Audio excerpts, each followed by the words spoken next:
Hello, and welcome to Adventures in Lollygagging and to Perils and Princesses Just Dessert, our version of the Sweet Revenge campaign with them. This is Adventures in with Lollygaggers involving the lovely people in the videos around me. This is our session 0, so we're just going to do a quick round of who we are and how many years we have played ttrpgs, which will be longer than some people have been alive. So my name is Kipser, and I will be the GM for this game, and I've played TTRPGs for 24 years. Jeff? Let's see. Hi, I'm Jeff. I've played TTRPGs like regularly, only probably for the past 10 years. I played one or two. Baby. Yeah, back in like the 90s, I did like a vampire thing once, and then early aughts, I did some 2E, but like I didn't really start like actively playing it until maybe the mid 2010s or so. Yeah, late to the party. It's fair enough. Who you can throw it to somebody else. We'll just call each other out. Aaron, let's go with you.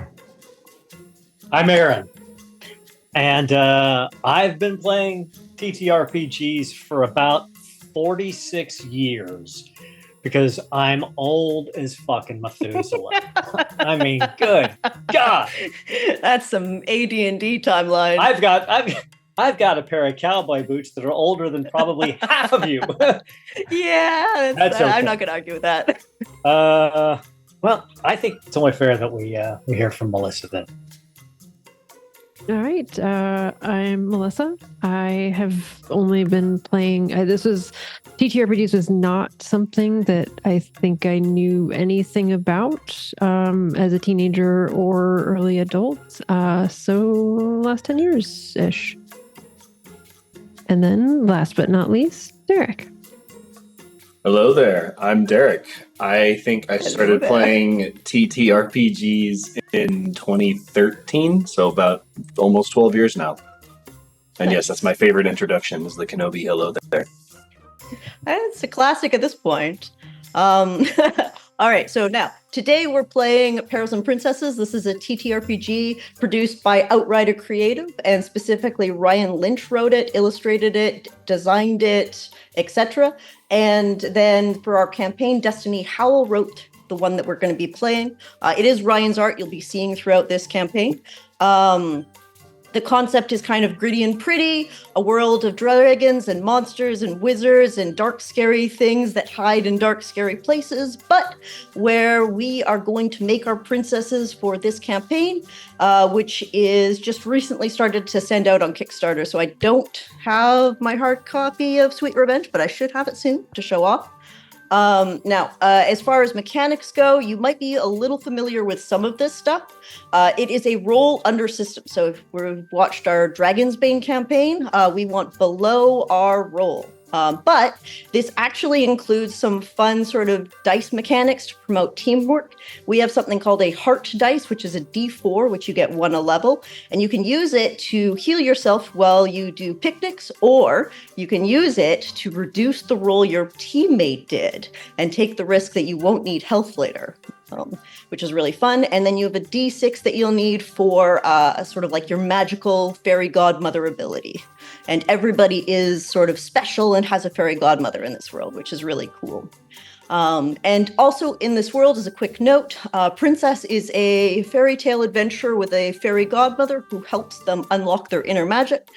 But princess is a gender neutral term. Your character can be any gender you choose. You do not have to be female princess. Luke Skywalker is a princess. Like me.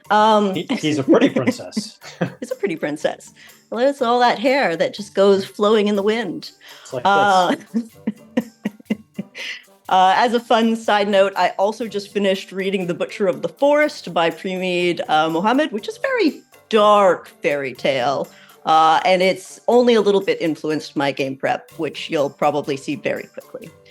All right, so for those with the book, if you open to page 9, we are going to start with your names. So if you look down, page 10, you see that you can roll some d20s, create your princess name and your sort of kingdom name. And we're going to, I know that a lot of the sort of book has you rolling for different RNG kind of abilities. I'm going to alter some things around, and we're going to actually choose certain aspects because this is a campaign, and I want to make sure that everybody is comfortable with the character that they're playing. All right. Has everybody rolled their character names? Yeah. Yes. Is it cool if I just write one? I had one. Oh, yeah. No. If you have a name ready alliteration. for you, go for it. Okay, cool. Absolutely. Derek, what's the name? I put Lagolla Lathington of the Argarian Aviary. Oh my God, I wish the rest of the party good luck calling her your friend. Melissa, did you give yourself a name? Yeah, so I rolled, and I am sticking with what the dice gave me. Okay. Which is Adelaide of Gentle Falls. Nice. Jeff? I am going to be Leticia of Jade Peak. Oh. And Aaron? I'm going to be Gallicrow of the Midnight Thicket. Oh, yeah, that's a really dark name. I think that'll suit you very well. All right. It's been a rough few weeks. I'm in a dark place. Yeah. Your kingdom doesn't get a lot of sun, is what I'm sensing. Now, if you want to look a little bit below that on page 11, you have the fairy godmother. You're welcome to roll for this, or if you feel there's a certain vibe that goes with the name or person that you're starting to build, feel free to just take it. Now, as a side note, while the players do this, I am going to alter a few of the rules. I need to change some of the sort of travel mechanics just because we're on stream. So if you look here, these are hexes on the map, and each one is usually like in dense forest, you move one a day. I'm going to cover it a little bit, but we're going to be moving a little bit faster than that. All right. How is the Fairy Godmothers looking? Melissa? So I rolled, my fairy godmother is Pure Silvery Mist. They speak in riddles on the wind. I wouldn't mind, because I come from Gentle Falls, if that was a little more watery mist. Oh, yeah. Then I know mist is like liquid, but a little more like water. But you're thinking more like generally. the mist at the bottom of a waterfall or something like that. Yeah, exactly. Like something a little more like there's moving water in the mix of her. Yeah, so, that sounds really cool. Flesh that out a little bit, but I don't know that I can promise to do a really good voice for this, but yes, you can definitely write it down. Aaron, what are you thinking? An avatar of the moon is what I rolled, and I think that works pretty well. So I'm going to say Hanwi, the avatar of the moon. Very nice. And Derek? I was going to go with a shape changer, and I have the PDF up. So it says, a shape changer who appears and disappears without a trace. Nice. All right. And Jeff? Well, if anyone watches the stream, they know my spirit animal is an old woman. You're taking the crone. No, there's like that's the thing. I'm between either an odd old woman with a twinkle of mischief in her eye, or a mystical crone, the keeper of profound secrets. Do either of those sound more like someone you would want to roleplay, Kibser? I think I can do a crone pretty good justice, I think. Let's do it. Okay, let's do it then. So a mystical crone, keeper of profound secrets. Yep. All right. Now, normally in the book, if you're following along, you'll see that you're supposed to roll sort of the gift that the fairy godmother has given you. But instead, we're actually going to, if you scroll down and jump to page, all the way past all these people. There we go. Page 30. We are actually going to do stats first. The reason for this is we're going to have stats and then go through the sort of the classes so that people have the option of re-rolling or swapping roles as they choose their classes. We're also going to be playing with the alternate multi-class rules. So this campaign is 4 levels, which is the number of levels or the max number of levels that you tend to get in Perils and Princesses.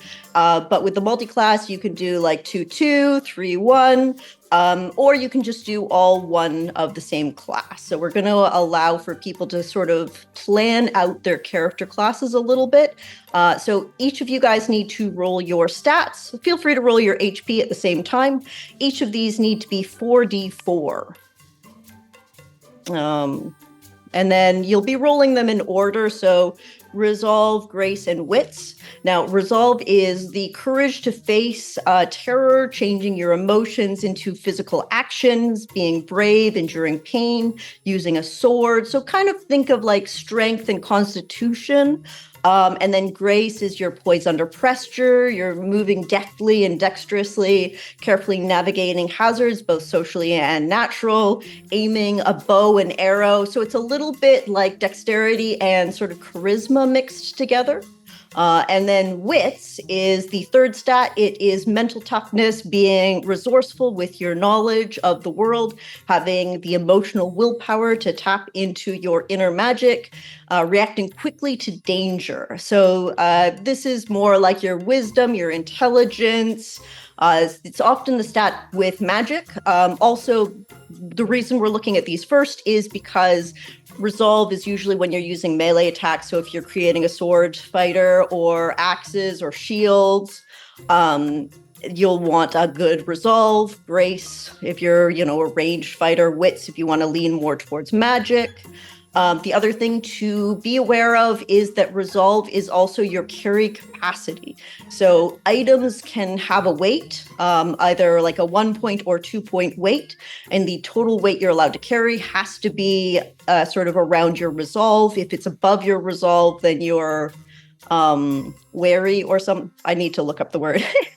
And then otherwise, if you're double your resolve, you just can't move.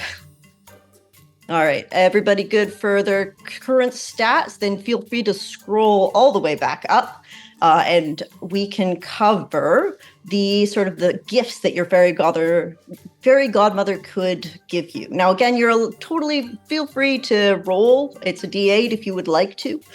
If not, definitely just go through, think about your character and what you're building. And if you're wanting to think about multi-classing, sort of look at the abilities and plan for that. Now, of these 8 classes, you have a Wild Heart, which is sort of the animalistic nature class. You can call upon woodland creatures and summon them to your aid. Sometimes you wonder if deep down you're more animal than human. You have Enchanting Voice. That is your Snow White character. You enrapture those who can hear you, beckoning them closer, alluring them with a powerful state, or inspiring them to join in. When you really unleash your voice, you feel like it echoes beyond the earthly realm. So this probably leans more into sort of the wit. For 3, you've got Spiritly Agility. So this is like your pirate, your rogue. You are fleet-footed, naturally acrobatic, and move nimbly and stealthily. You can leap, dance, and run like none other. Sometimes when you dance, you feel mysterious ancient magic starting to flow through you. For 4, you've got Elemental Connection. You can choose your element with nature. A particular element is friends of yours. It will come to your aid and bend to your imagination. This power is strong and deep and sometimes hard to control. Then if you watched our short campaign of the sort of Perils and Princesses, we have kitchen magic, which Jeff blade, and it is like an alchemist. It's very powerful, actually. I really like it. And from spending your youth foraging and cooking, you have intimate knowledge of magical flora and make herbal concoctions, not to mention a mean huckleberry pie, which we know is also an Old West game that one of our friends, there's the plug. And it's written in here too. The treats you bake have a reputation for being more than what they seem. 6, you have a healing touch. You can restore others with your hands, your hair, or tears. So Rapunzel in that latest movie. You've never been sick, and being around you makes others just feel better in a way they can't explain. 7, you've kindled a powerful friendship with a devoted animal. So if you really want that animal companion and you don't want this, I know, Derek, you were thinking animal companion versus voice versus powerful friendship. You can multi-class that and get both. With a devoted animal familiar who stayed by your side to offer you aid, advice, and company. When it comes to your friends, you feel like you could do anything to protect them. And then the last class that you have is the Sage Intellect. And you are a fountain of historical knowledge, ancient folklore, and practical know-how. Your nose has always been buried in a book because you feel like something special is in store for you if you can keep unlocking life's mysteries. So you've got, I guess, Grunk, kind of, from Forbidden Lands. Yeah. If you watch that campaign. What did you just call him? Gunk? Grunk. I said Grunk. Okay. Gunk? You said Grunk, and I was very I did say Grunk. I added an R in We're pretty there. good friends. What's going on? It was like 2 years ago. All right. How are you guys feeling about classes? Do you want a little bit more time? Because I can go over some travel rules while you guys look more. I'd like to hear what other people have come up with. Yeah. Like, Derek, are you still going animal? Oh, yeah. What's it called? What was it called? The animal one? Meta this. Wild Heart is the one with animals. So the stats that we get, there's like 3 animal ones, to be fair. Okay. Yeah, because powerful friendship is the powerful familiar. Friendship is like your princess animal companion that you have in every single movie, right? Like if you think Pocahontas, she's got that raccoon. If you think about Moana, she's got the pig and the rooster. Yeah, so that would be like the powerful animal friendship. Enchanting voice would be like the singing and making friends with everything. And then the wild heart is you are more like a shape changer, which might go with your fairy godmother being a changeling, but that's like the werewolf princess. Gotcha. Like Brave, her mom turned into a bear, a bit more like that. Yeah. I did not know that the powerful friendship was also with animals. I'm thinking I can yammer on a little bit about some other stuff, or we can come back. Aaron, do you have a sort of a decided action? I think my grace is my highest virtue, so I think maybe sprightly agility makes sense. Zorro it kind of makes sense for the character I'm thinking about. So, yes, I think sprightly agility. All right. That's a great desire for it. Yeah, I think that'll be really fun. Jeff, are you any ideas for you? I've narrowed it down to 2. Wits is my highest ability. I was either going to go Sage Intellect or Elemental Connection. One of the 2. Like Elemental, I either could be, since I'm from Jade Peak, I could either do like air, I could do earth, or Sage Intellect. It could just be some sort of like remote like monastery, library type of thing. So either one of those I would be happy with. Melissa, what were you thinking? I wasn't sure. Like if it ends up being a party need, I can always go Healing Touch just to make sure that we've got that covered.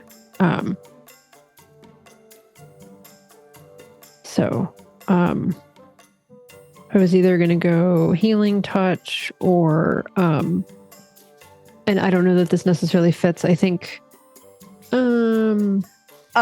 Just to give you more information, Melissa, Healing Touch is great because it gives you magical healing, which allows you to immediately help people that have trauma, which is when you hit 0 HP, you roll on a wounded table, and if you roll an 8 on it, you get a trauma, or if you get double damage, you automatically get a trauma. Like if you have 6 HP and somebody does 12 damage to you, then you get a trauma. That is where you need magical healing or something special needs to happen to get over it. The other thing is, as an action, you can just heal someone up to 1 HP on a successful wits test. So you don't need magic to do that, and anybody can do that. So if that balances out any of your ideas, that's kind of some of the mechanics behind that. Okay. So you could choose somebody else and still have pretty good healing. Also, I think kitchen magic has some healing in terms of the baked goods, and yeah, there's some flexibility there. Anyway, but if you want to be Healing Touch, absolutely go for it.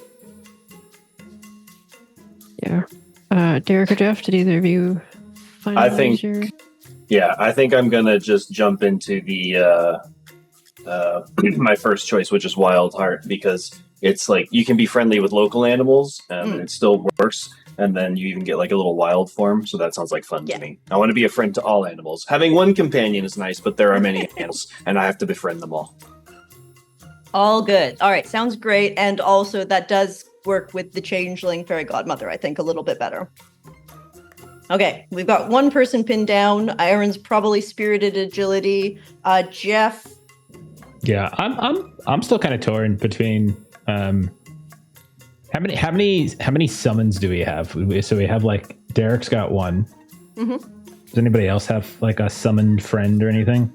Because one of the things that the elemental gets is like I can summon an elemental, so I can summon like a little rock monster or something like that. Or I could do Sage Intellect, which is basically good for like identifying things and kind of there's like a tactician thing at level 2 where you kind of can here and there. It doesn't necessarily rely on one particular stat, but I assume like a lot of virtue tests might end up being like a wits test for identification, I would assume. But yeah, it's I don't know. There is, but you can get by with sort of trying to use a tool or doing something else that kind of gives you some information as well. So if you wanted to be magic, that is all good. I think you guys will be fine. The wits would be useful, but so is an elemental of any kind, right? Mm-hmm. Yeah, I think I'm gonna go. Yeah, I'm from a mountain. I'm gonna do the elemental thing. You can also multi-class. Yeah, eventually. Yeah, I could. I still might. Just do both. Yeah. I think that's what I'm going to do is multi-class into powerful friendships so that I can have even more animals. Yeah. You can totally do it. Melissa, now that you've heard what everybody else is doing, have you committed? Yeah, I'll probably settle on Healing Touch. And I might multi-class with something else later, but I think I will stick with that. I like the description. You restore others with your hands, your hair, your tears. You've never been sick, and being around you makes others feel better in a way they can't explain. All right. Even Aaron's character? That might be pushing it. All right, and also now take the opportunity to reroll one of your stats or swap the stats. Just don't forget, because that can help you boost the people you want to be. Once you're done, do you take the better of the two rolls, or if you reroll it? Oh do you have no, to take you're the rerolling. You're committing to that roll. Oh, I like this. Oh yeah, I'm not going to be that nice. I don't care what the book says. I'm going to stick with what I got. I'm not doing anything. Yeah. Rerolling never goes well for me. Yeah, no, it's burned me most of the time too. Did you guys also get the opportunity to roll 4d4 for your HP as well? Oh, Yeah. 4d4. Is it 4d4 plus four. or a d4 plus 4? Oh, sorry, a d4 It's a plus 4. D4. Oh, okay. My apologies, I misspoke. It's a d4 plus 4 HP. I had rolled a 5 initially for Grace, so I was very happy to re-roll Grace. and got a 10. So that's a much that's better. like 2 I have ones. 8. Yeah, 3 ones. it was 8? 3 ones and it was 3 ones and a 2. Oh, I God, mean, yeah. my wits is 9, gosh. and I was like, if I re-roll this, it's going to end up being a 4. Too much. I know, Yeah. without a doubt. Yeah. I was gonna risk I it. mean- If I went down to a 4 from a 5, I'd just like, all right, well, I'm What are you keeping my gonna do? 9. I'm just going to roll and see what I would have gotten, just so I know. All right. I am Mhm. curious. Let's start with Aaron. Son of a What bitch. stats did you roll? What are you committed to for your stats? So, Let's because I hear. didn't, because I decided not to re-roll. I got to get this out there. I was 8. I got a 13. Would have been a 13 on my re-roll. Ouch. That's okay. 12 Wow. resolve, 15 grace, 9 wits. Oh, that's a really good Pretty good grace. rolls. Pretty good. Yeah, But yeah. That's why I picked spirit agility. Yeah, that makes sense. Derek, what are we looking at? I have a 13 grace, a 10 in wits, and then with the re-roll of resolve, I have a 10 in that as well. All right. Nice middle of the road. Solid character. Melissa? Okay, so my original roll was a resolve of 8, a grace of 9, and a wits of 12. I just re-rolled resolve Mhm. with an 8, and I need to do a little bit of math, 7, 10. So I now Nice. have a resolve of those. 10, a grace of 9, and a wits of 12. All right. And my And- HP is 8. Oh, you Nice. actually rolled a 4. Sorry, did. yeah. Aaron and Derek, what are you guys looking at for HP? 7 for me. Not bad. 5. Oh, you rolled them in. All right, there we go. There are backup characters if the worst happens. I am ready for that. Jeff, what are we looking at? So originally I rolled a 10 resolve, a 5 grace, and a 15 wits. But as I said, I re-rolled grace because that's ridiculous, and I got a 10. So I'm now 10 resolve, 10 grace, 15 wits. I have 6 HP. So yeah, Nice. little Double digits. yeah. No, I mean ultimately I think my stats worked out pretty nice. But that was pretty. I didn't know about the rerolls. So I was looking at that grace. I'm like, I'm gonna trip and like break my neck or something. Like I just That's why I said it like 3 or 4 times. Make sure it got through. I don't really listen. Not really looking at it. If you guys want, if you scroll down a little bit more, 31, you can see that there are some descriptors for describing yourself. Feel free to roll those or just write your own stuff. Again, this is a person you're going to be playing for a little while. But if you need some inspiration, feel free. Most of them are a D6 roll, and you can see what people notice you for, what people think about you, your true motivations. The dice table will give you some of that. And then if you go a little further down from that, you've got talents. So these are just things that your character might do in their spare time, little hobbies that they might have beyond what their classes are. Or sorry, their gifts are. And then, we'll start working on our equipment. I am, again, going to change some of this stuff a little bit. So just make sure for starting equipment in your character sheet, you roll, sorry, Melissa, 3d6 silver pieces. I did tell Melissa she only needed 1d6. This is the only I time it grabbed comes an extra up. 2. 3d6 silver pieces, 4 torches, which will take up 1 weight point, 6 meals of trail food, again, 1 weight point, a bedroll for sleeping, 1 weight point, a tinderbox for starting fires, no weight, and a big purse, knapsack, backpack, messenger bag, just something, what your character is going to be carrying them in, and how you would describe it. Once you are done that, there is the option of what you are dressed as, which is an urchin, a peasant, a pilgrim, a soldier, a nomad, or a noble. Feel free to either roll on this table, or again, if you have an idea for your character, go ahead and sort of pick that yourselves. As for, if you scroll to the very bottom of page 35, you see there is a roll d20 for your arms. So your armor can be no armor, light, heavy, or heavy and shield. Some of this is important because of the weight class associated with it. I will say, feel free to pick heavy, light, or no armor, depending on your character. If you want heavy and shield, you have to take the take the 10% chance, and you have to roll the d20 and hope for it, which makes me anticipate not a lot of people taking that opportunity. But between heavy, light, and no armor, feel free to just take what you think your character would wear.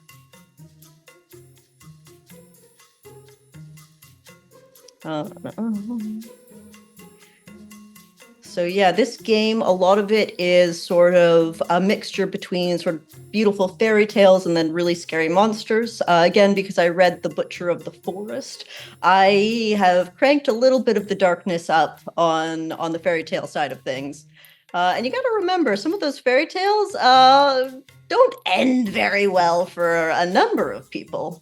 So I like fairy tales, and they can get mean. So let me see here. Once you guys feel like you've gotten armor and equipment down, you can scroll down a little bit more. On page 37, you get to roll d20s on, there's 3 columns, and you can choose some items that you might be carrying. If you feel strongly about one of the items on the list, just take it. If not, roll and find out what you get. And then you do have a bonus item to choose from at the bottom, which I think is fair to have full RNG for. But yeah, if you feel like you need a dented thimble, your character can take a dented thimble. And following sort of those item columns, you're going to see the actual weapons down below. This is also not something, this would be a D12. We're not going to roll for that. Just pick your weapon, but we're going to kind of do some of this stuff together because I think it would be fair. There's no duplicate weapons. You guys, if somebody takes a weapon, just declare it out loud, and then nobody else is allowed to have that weapon. And feel free to talk about it. Considering the classes, I don't think there's going to be any duplicates anyway, but that's just one of the 12 for the entire party is my argument for that one. Because I remember I played a Wild Heart and I had a Grace weapon and I was a Resolve build, and that was a little bit tough. So please pick the weapon that actually works for your character.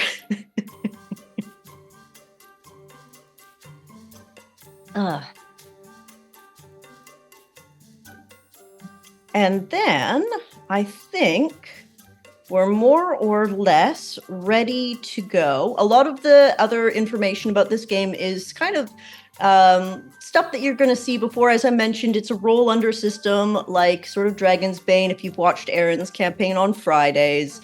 And then the D6 is going to be the gift dice. So Jeff's magic is going to be using a lot of D6s to roll. And then as the monsters, I'll be rolling a D20 against probably his magic attacks to see if I get a save on them.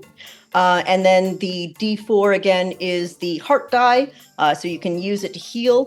The short rests are called picnics in this game. So in my mind, what happens is essentially your fairy godmothers create a temporary little tiny picnic basket and blanket. You still have to eat your rations, but you get to sit down and relax for a little bit in sort of nice little magical area.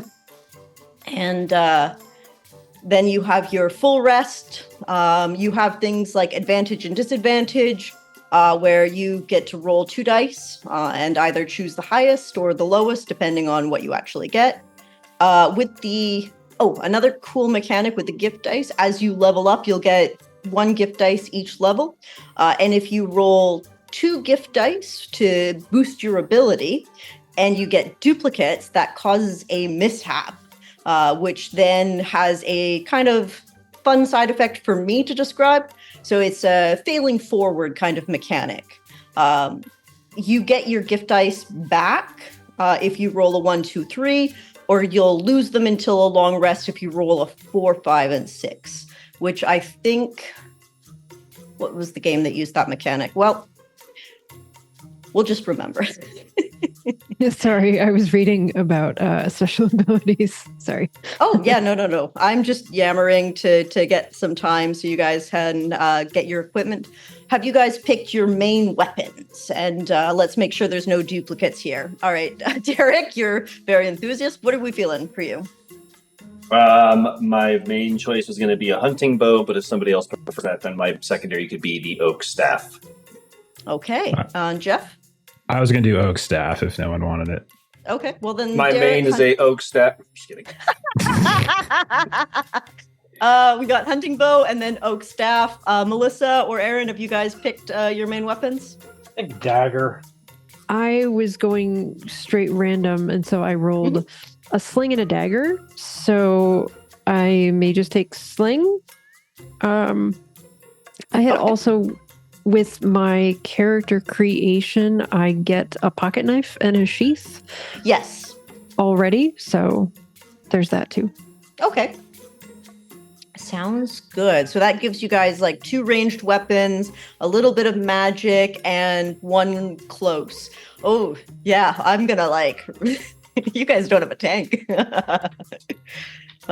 This will be fun. No, I'm going to it's all summon good. rock monsters. I'm just going to summon rock monsters, and that'll be our Rock tank. lobsters. Rock more specifically. lobsters. Rise, All right. lobster, rise. All right, and so let's quickly cover. So we've decided on our main weapons. Did you guys, what sort of talents did you guys end up rolling on the talents table? So for my character, the class gives him the talents athletics, dancing, and horseback riding, and I rolled lockpicking. That works with the lockpicks that I believe you rolled in the what's in my bag table. Yeah, what's in my bag? I got a set of lockpicks, a bundle of old maps, a well-loved teddy bear, and a trapping net. And my class gives me a grappling hook with rope.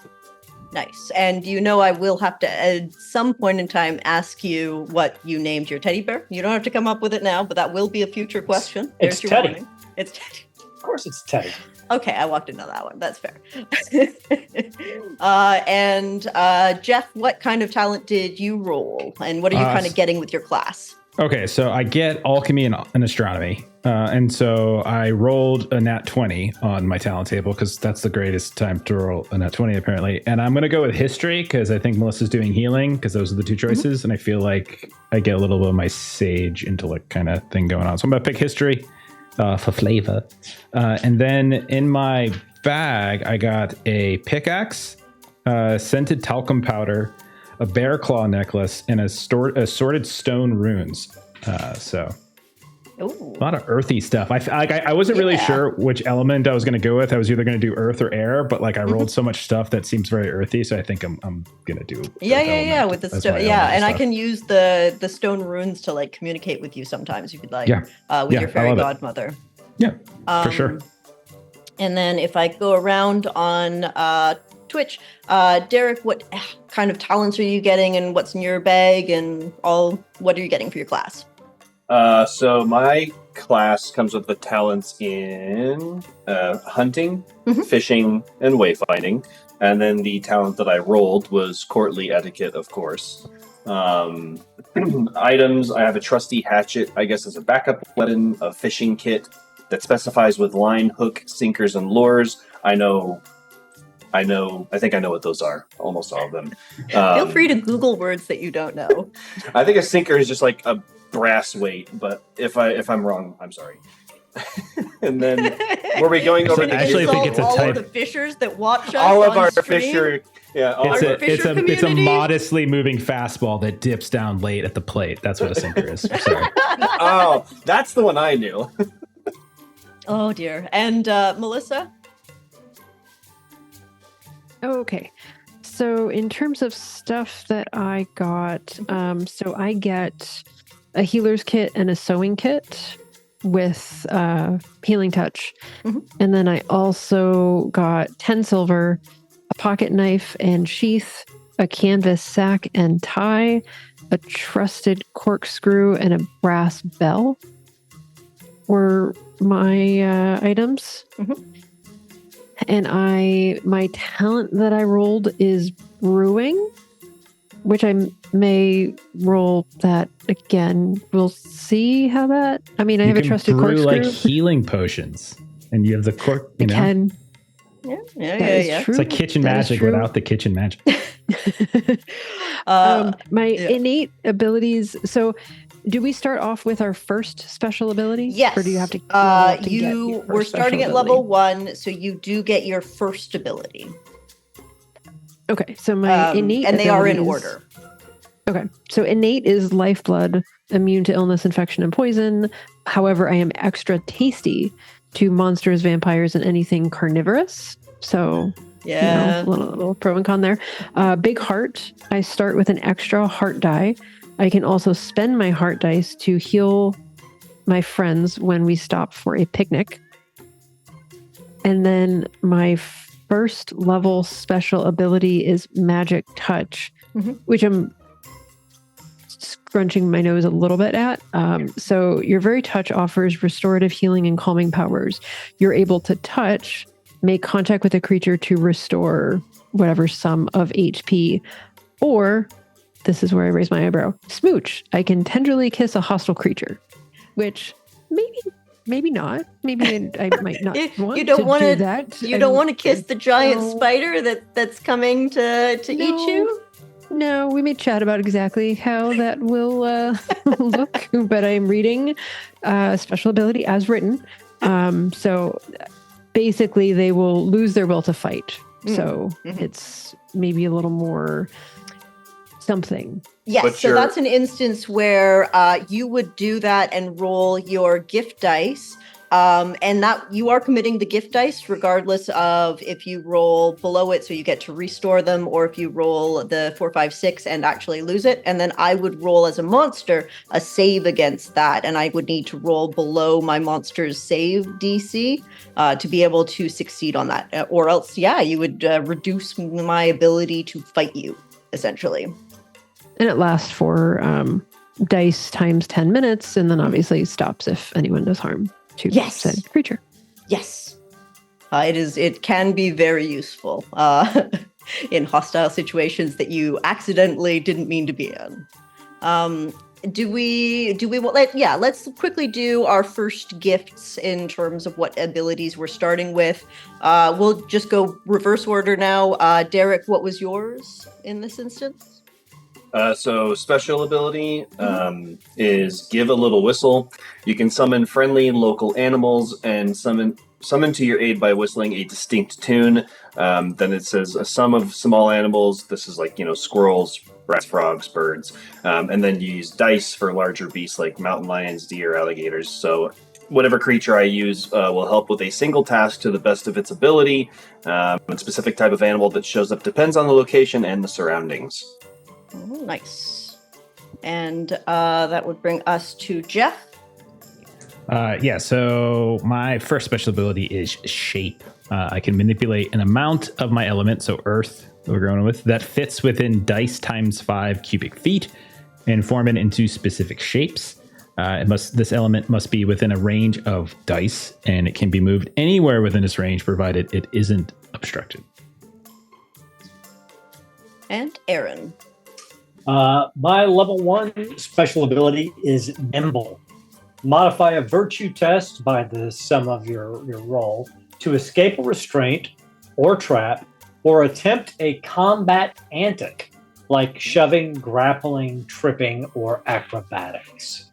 Excellent. All right. And now with that, I'm going to, because we've had internet problems, I'm just going to quickly cover the travel rule changes that I'm implementing in this game. We'll do a little bit of an opening scene that we're going to fingers crossed, hope that that our internet holds out for, and then we'll call it just so we can make sure that we're stable for the future of the story.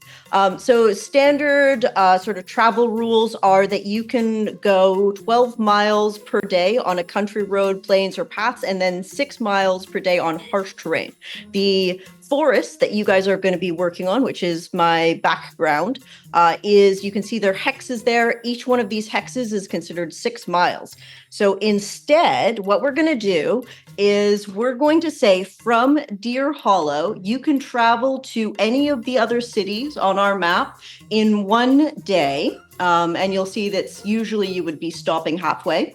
And you can do what is called pushing it to come back.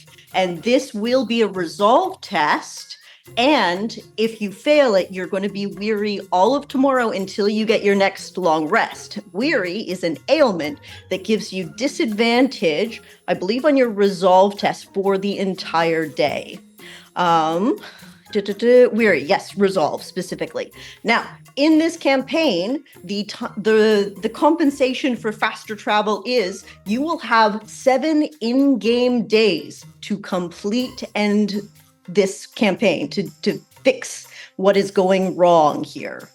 So I'm going to be calling out the days every time. We are going to essentially start in day 0, and there will be a night cycle, and that'll start day 1. And then once we're in the campaign, 7 days. All right, but faster travel, and you have risky maneuvers that you can take to travel back within the same day.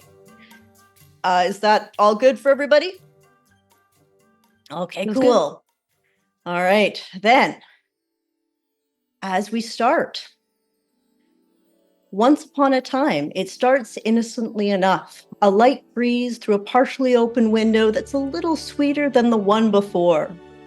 Then butterflies with wings of colorful rainbow candy appeared, and soon following were reports of cotton candy-tailed rabbits, chocolate mousse, literal, and is that a marshmallow bird peeping out of its nest?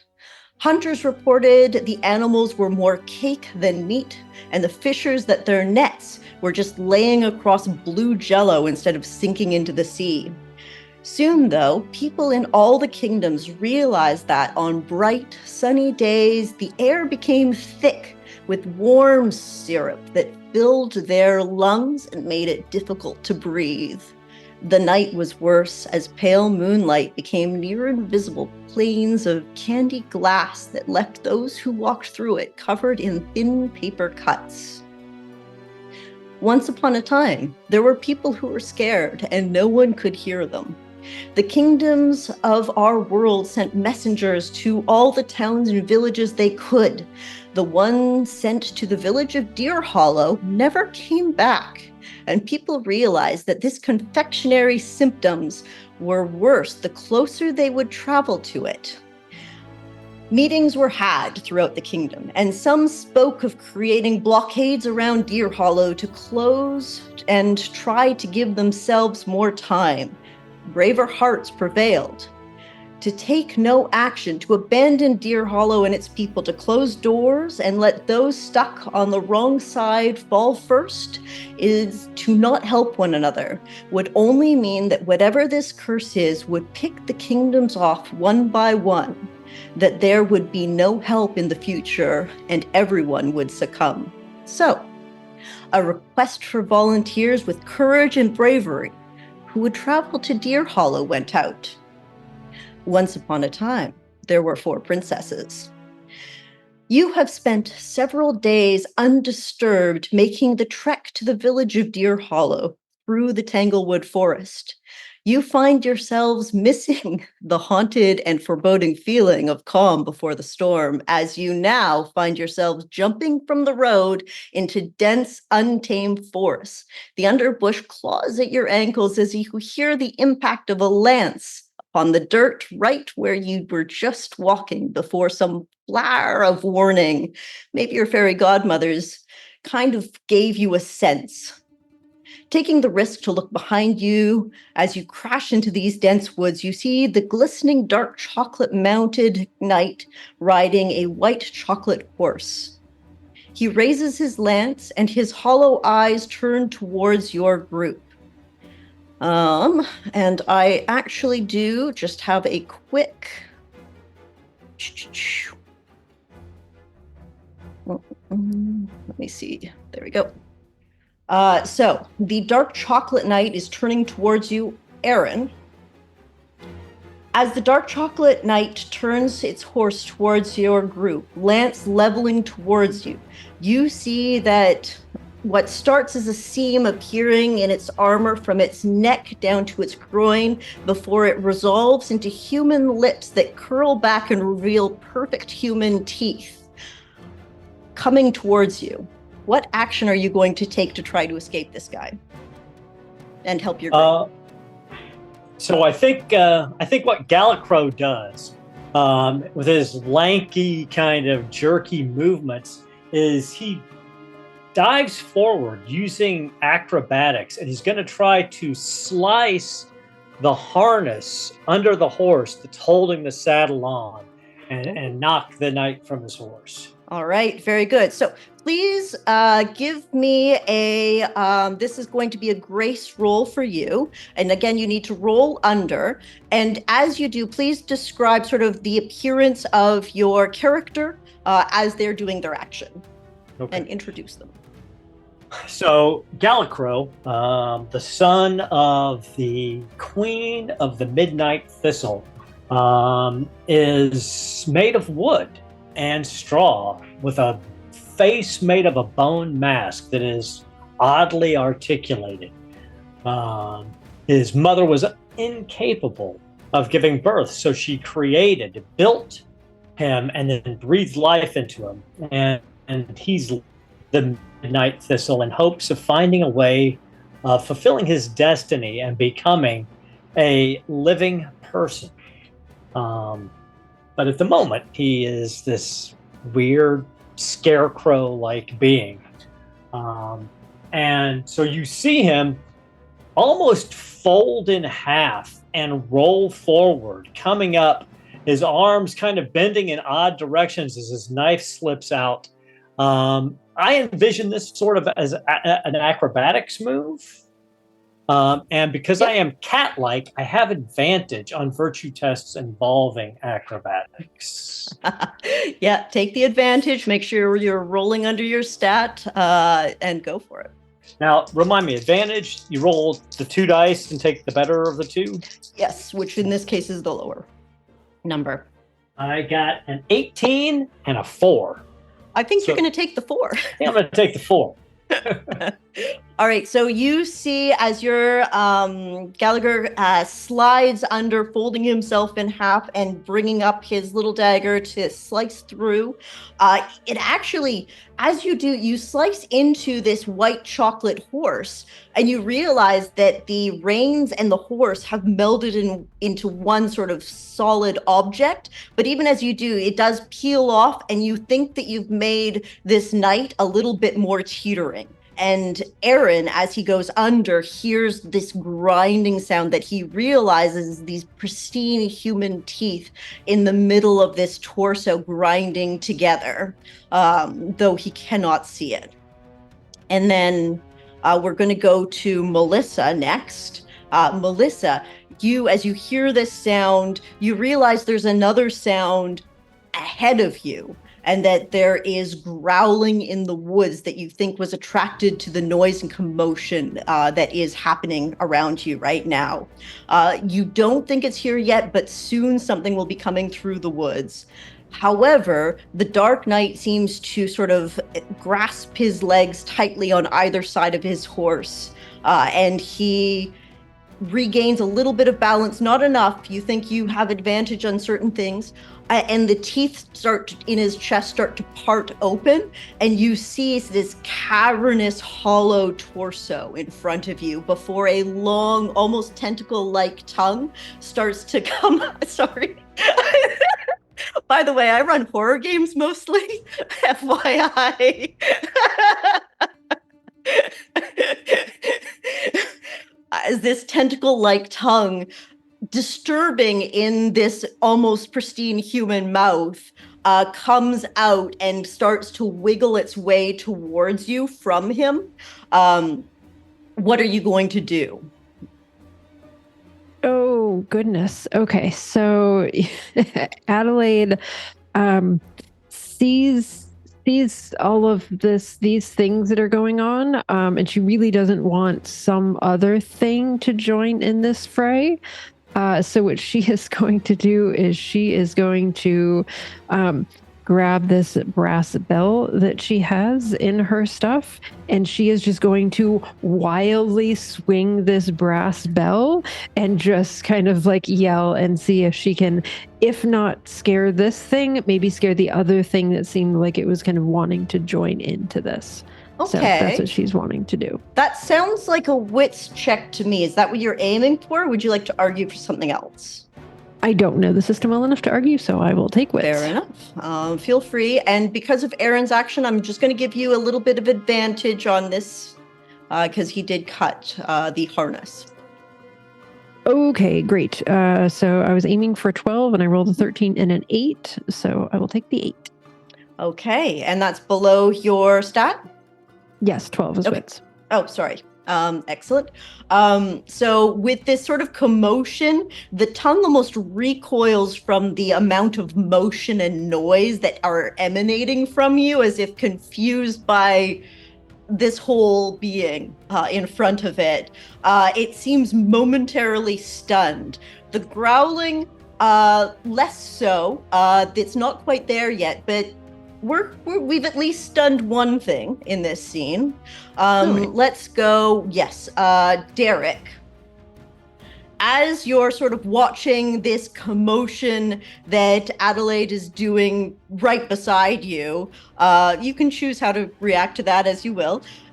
You also hear the growling coming through the woods from beside you, but right before you see, jumping over Adelaide now that she's making a large commotion, a massive dark purple wolf that then lands, rears up on its hind legs, and sort of almost attacks and charges into the dark chocolate night, knocking it off of the horse.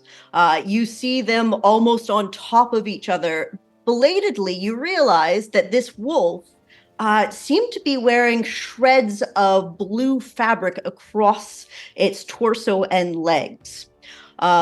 You have an opportunity. How are you going to try to get away from here? So this is happening like right in front of me. The wolf took the dark chocolate night off. Mm-hmm. I'm actually wondering if with my innate ability, I can speak with animals and intuit their feelings. Mm-hmm. Is the horse considered an animal? No, actually, the horse is a chocolate construct. I'm sorry. It just has the shape of an animal. Gotcha. Okay. I'll give you that one for free without you having to roll to find that out. Yeah. Okay.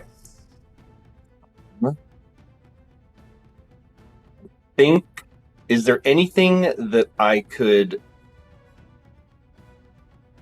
What's around the horse in the night? I want to see if I can try and startle the horse off in some way. Ooh, really? Okay, so from this scene, you guys ran into sort of the Tanglewood Forest, this dense forest surrounding this area you know is where the curse is emanating from. The trees are dark, probably a pine nature. You've got the road further off, but you can't see it anymore, and you're kind of a little disoriented. You've got probably, if it's pine, you've got pine cones. You've got a lot of pine needles. You want more pine stuff? I'm actually thinking, okay, since I can't intuit chocolate horses, I can melt them. So I'm going to take my torch and see if I just brandish it in front of the horse, the heat will make it back off or not. Or startle it away. I love that. Okay, so you quickly pull out your flint, light a torch, and you please roll me a resolute test to attack the horse with your torch. Yes.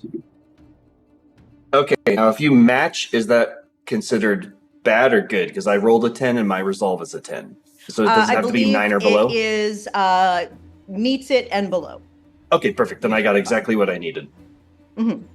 All right. And then, okay, so as you sort of take this torch to the horse rears back. Like, animals tend to be frightened of fire, but this is an extreme reaction. It stomps its hooves right in front of you as if trying to knock you away before sort of rearing back and pulling itself further away. Please roll me, I believe, let me see here. Where is torches? I need a d4 of damage from you. This is going to consume one of your torches as it does an additional d4 of damage, and you realize you are melting this chocolate. Okay, I rolled a 3. What kids would commonly say is super effective fire attack. So yes, so actually roll me a 2d4 because this is double damage. Oh, okay. Sorry. 3 and a 4, so that's 7. 7. With 7 damage, this horse, you see almost as if half of its face starts to melt off and is hollowed, and you can see into it. There's nothing there. Like, you're used to animals, meat. It's got this half-melted, hollow, empty eye socket that's staring back at you. Its teeth bared in... You realize the teeth aren't horse teeth either. And it's like stomping to get away from you, to get at you, to attack you for the fire, but also to get away from you before it just turns at 7 damage and runs away from the dark chocolate knight. So the next... there we go. That leaves us with Jeff. So as you kind of watch this horse and the chocolate, sorry, not the horse, watch the wolf and the chocolate knight start to combat. You do have the opportunity to get away from these two things. You also hear the sort of the sound of barking, like more smaller. And you realize a sort of a brown chocolate lab has run up and is starting to bark in circles around the wolf and this knight, which is a confusing sight, certainly. But with this distraction, you can get out of here.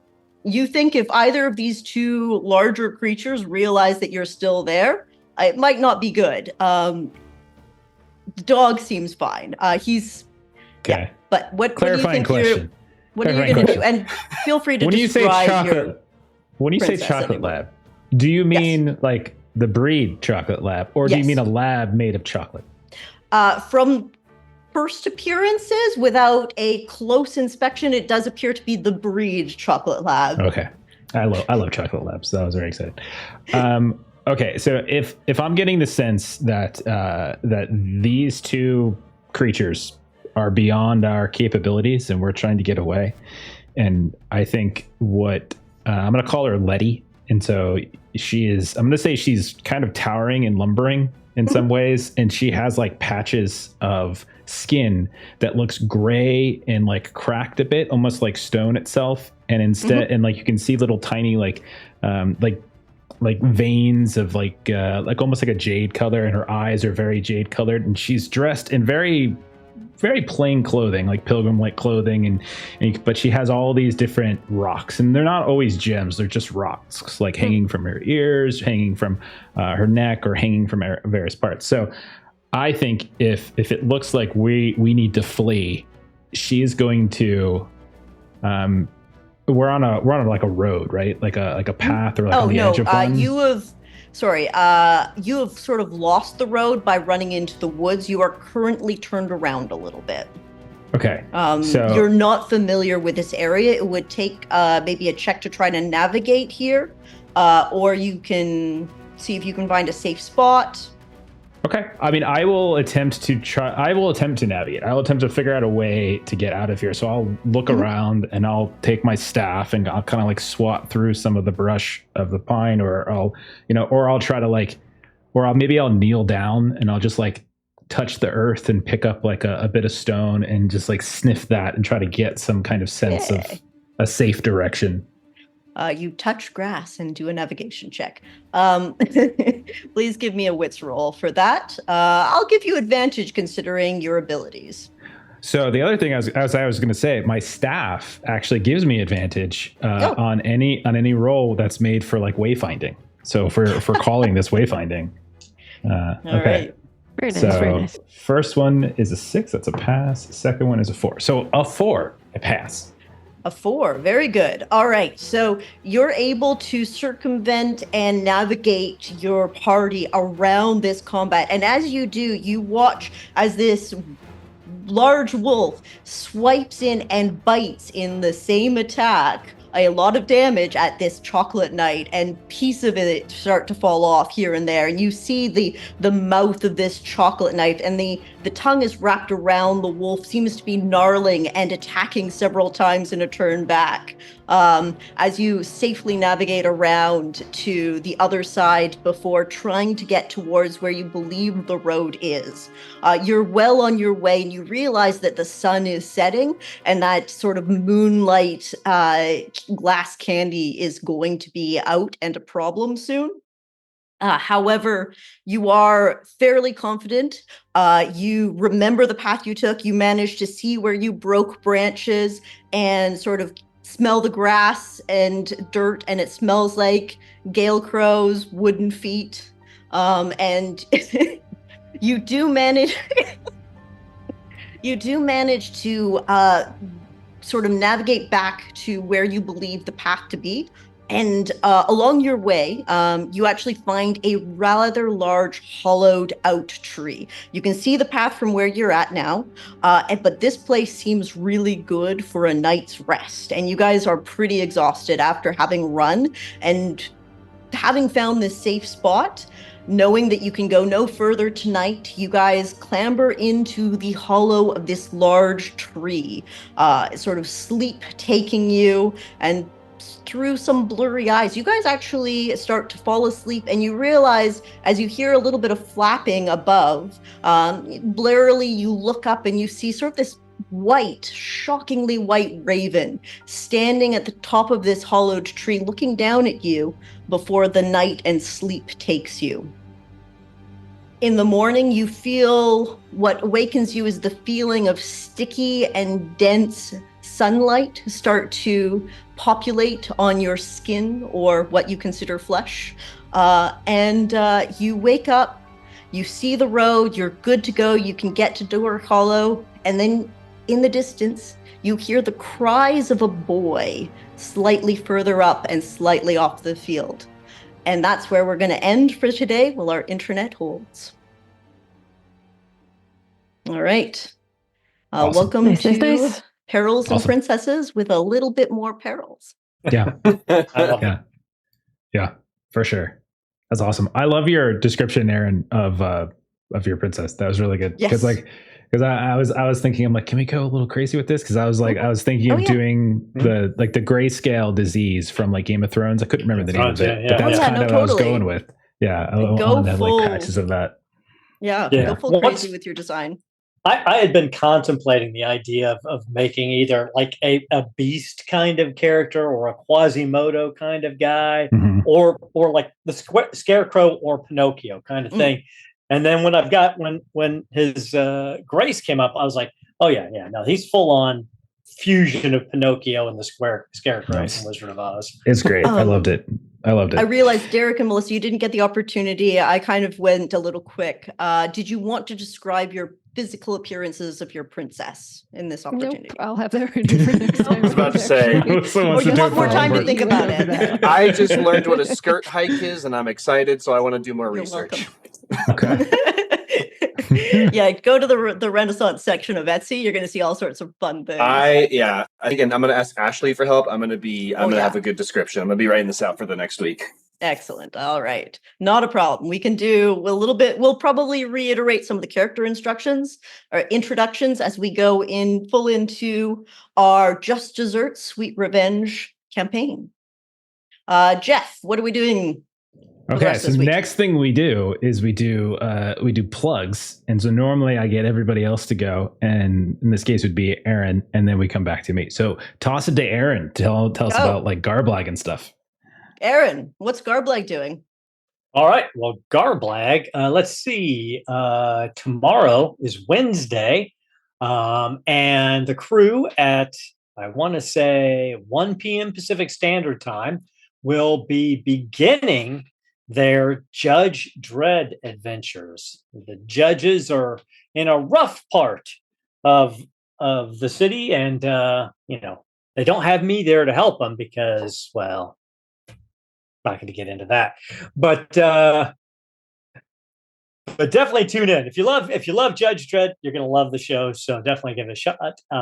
And then on Thursday, Lewis will be back, continuing his One Ring campaign, where you're going to get to see a whole troop of dwarves running around in Moria. So give that a look-see too.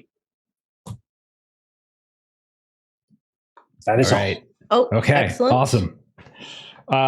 As for us here, Now we go to Jeff. Yeah. So as for us here, so I close it all down. Okay. So as for us here, what do we got next? Thursday, Swords of the Serpentine. You can see everyone here, but Derek, because he's not invited, as we're playing through Swords of the Serpentine, possibly the finale of our first arc. So very excited for that. Friday, you'll see Aaron jumping into the GMC as aforementioned Dragonbane. We mentioned a couple times tonight. So we're back to that on Friday. Nothing on Saturday. We're actually taking a couple weeks off of our Saturday game. Monday next week, we got Otherscape. And I also want to do another shout out for Huckleberry. We kind of jokingly plugged it earlier, but in all seriousness, our buddy Steven has been working really hard on Huckleberry. It's a game that I'm very proud of the work he's done. It's really awesome. And if you haven't got it yet, you should go check out huckleberryrpg.com. Jeff, what? I heard that maybe you and Steven did something recently. So today there is a new release for Huckleberry for standalone scenario dropped today. I think that's the terminology he's using. Veils and Vengeance. It's on Drive-Thru-RPG and everything. And I hear it's okay. So you should check it out. It's a brand new one. You can run it, and there's romance and guns and stuff. So yeah, it sounds like fun. And swamp shit. So that's great. Chat was complimenting it actually for folks that have already snagged it and read it. Well, thank you very much, chat. It's very kind of you. I did. Did I edit that one? No, I wrote that one. Sorry, I edited the other stuff. So I'm pretty proud of it. It's pretty fun. It's a lot of fun to write, and Steven gave me a lot of leeway to do whatever the hell I wanted to do. So it was pretty fun. But that's it for us. Kipster, thank you for running this. This is so exciting. Hopefully next week, internet will die down. The wind will stop blowing. The elements here in the desert, whenever the elements happen, everything stops working. So drivers stop working, internet stops it's crazy. working. Yeah, cats and dogs living together. We're gonna. I think I was the only person without problems. Yeah, I know, right? Like you were, like we were getting it from every which way. But I'll clean it up on a YouTube edit. Don't worry. We're gonna raid Omega Ohm TV. There's some friends we have over there, and they're playing Alien. So we like Alien here. So follow that raid. Great rest of your night. See y'all later. Bye bye.